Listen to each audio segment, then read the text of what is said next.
Welcome friends, সমস্ত দর্শক মণ্ডলী, সমস্ত শিক্ষক শিক্ষিকা, স্কুল কলেজ, লাইব্রেরি, পুরসভা, পঞ্চায়েত কর্মী সহ সমস্ত গ্র্যান্ট ইন এড বিভাগের কর্মীবৃন্দ, বকেয়া এরিয়ার ডিএ এখন আমরা পাইনি।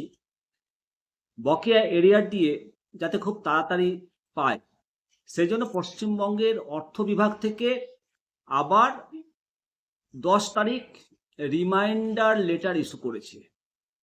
এই যে রিমাইন্ডার লেটার আপনারা দেখতে পাচ্ছেন, এই রিমাইন্ডার লেটারে কি রয়েছে সহজভাবে এর বিষয়বস্তু আপনাদের সামনে তুলে ধরার চেষ্টা করব। মূলত যে এরিয়ার দিয়ে রাজ্যের বিভিন্ন স্কুল কলেজ, লাইব্রেরি, পুরসভা, পঞ্চায়েত কর্মী, সমস্ত কর্মচারী এবং পেনশনভোগীরা ডিএ বা ডিআর যেটা বাকি ছিল 2008 থেকে 2019 পর্যন্ত, 1 এপ্রিল 2026-এর যে বৈঠক হয়েছিল সেই বৈঠকের কথা আপনাদেরকে আগে জানিয়েছিলাম।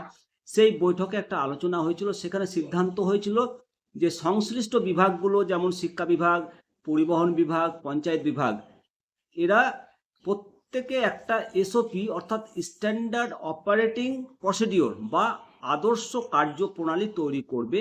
অর্থাৎ ঠিক কোন নিয়মে, কোন পদ্ধতিতে এই বকেয়া টাকা দেওয়া হবে তার একটা খসড়া নিয়মাবলী তৈরি করতে বলা হয়েছিল। অর্থ বিভাগ জানাচ্ছে যে অন্যান্য বিভাগ থেকে সেই এসওপি বা নিয়মাবলী এখনো তাদের কাছে জমাই পড়েনি। তাই আগামী 13 এপ্রিল 2026 তারিখ ওই গাইডলাইন বা নিয়মাবলী দ্রুত অর্থ বিভাগে পাঠানোর জন্য বিজ্ঞপ্তি জারি করেছে। অ্যাকচুয়ালি সহজভাবে বলতে গেলে সরকার 2008 থেকে 2019 সালের যে বকেয়া ডিএ মেটানোর প্রক্রিয়া সেটা শুরু করতে চাইছে এবং 13 তারিখ লাস্ট ডেট দেওয়া হয়েছে।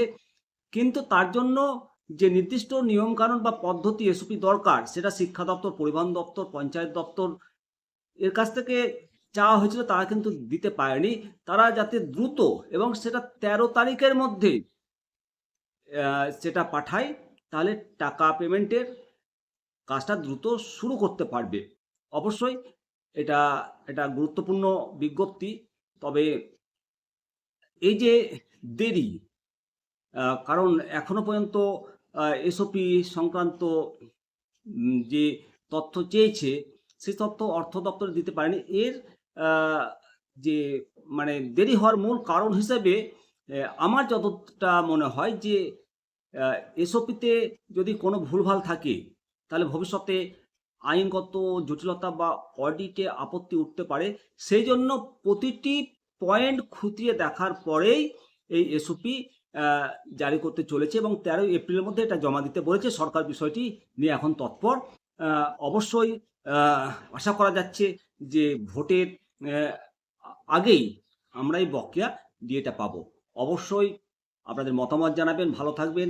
আর অবশ্যই আমরা দেখব যে এই ডিএটা আমরা কত তাড়াতাড়ি পাই, সেদিকে নজর থাকবে। জয় হিন্দ, বন্দে মাতারাম, ভারত মাতা কি জয়।